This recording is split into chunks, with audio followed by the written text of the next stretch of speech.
Da haben wir eine LP von die Schlossbergbuben, verspielte Musikanten aus dem Jahre 1977. Und da muss ich eine Geschichte dazu erzählen.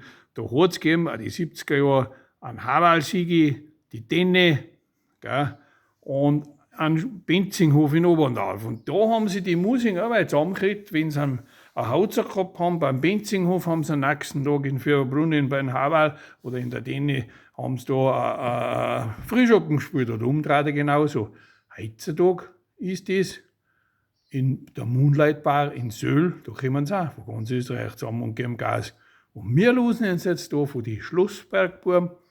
Ball beim Benzinghof heißt das.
Heute ist Ball im schönen Benzinghof, da ist jedes Mal der Teufel los von der Nähe und von der Fern kommen alle, die uns gerne hören. Musikanten